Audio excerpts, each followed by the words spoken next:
actually meet people from history while you're there. And the entire time you're talking to them, they don't break character. As far as they know, it's the year 1690 or 1776 or what have you. It's a really effective, powerful teaching tool. So that's what these students in the front row have been learning to do this fall.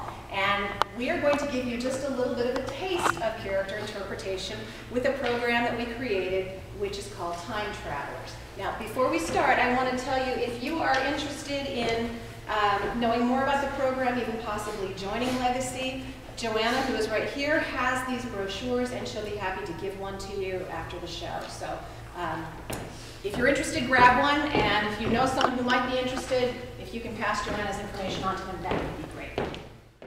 In our show tonight, in Time Travelers, we have for you guests ranging from the early 19th century up to the middle 20th century. We'll be looking at all different aspects of nationhood tonight. How do nations acquire their land in the first place? How do they defend that property once they have it? And then what are citizens' responsibilities towards their government and the government's responsibilities towards the citizens? So please join me in welcoming our first two guests. From the year 1805, we have Sacagewea.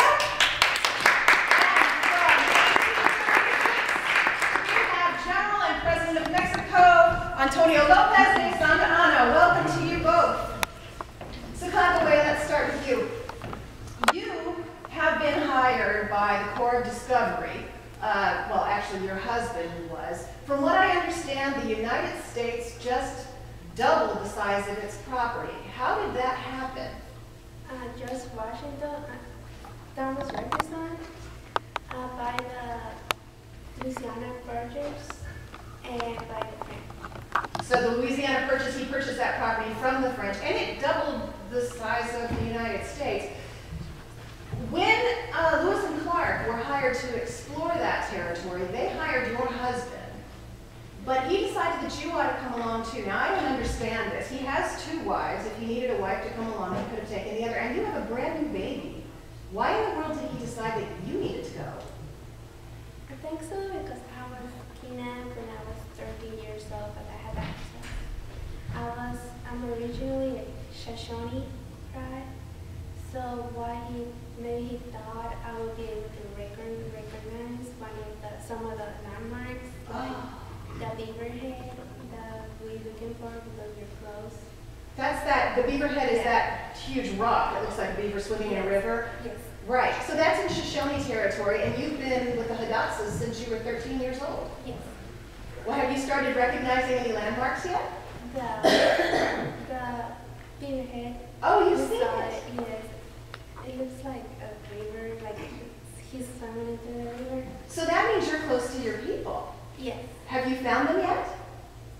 Not yet. Not yet, but they're in the neighborhood, so that's got to be very exciting for you. Yes. Now, tell me, what is the Corps of Discovery actually looking for?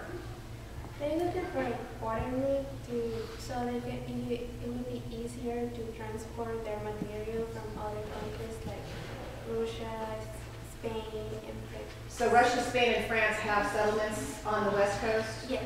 Oh, and that would certainly be easier to go by water across the continent than to have to go all the way around. Yes. Well, now, I happen to know that Lewis and Clark think you are one of the most valuable members of the expedition. Apparently, on a couple of times, you've saved their lives, and by finding food and being able to translate and that kind of thing. But on one occasion, you actually did something that has saved all the information about the expedition for the rest of us. Tell us about when your husband's boat overturned. Well, we were like in the river, and it was super hard. The river was fast, so he lost control. And what I did, I saved basically everything with my baby in the bag. And I didn't know, but I grabbed the journals from Lewis and Clark and examples of plants and animals that they were going to send to Thomas Jefferson. So without you, Jefferson wouldn't have had those plant samples, those animals, and we never would have known about the expedition. Well, I know that Lewis and Clark have thanked you many times, But for the sake of all of the Americans to come over the next 2 centuries, I'd like to thank you personally, because otherwise you never know what an exciting story that's been.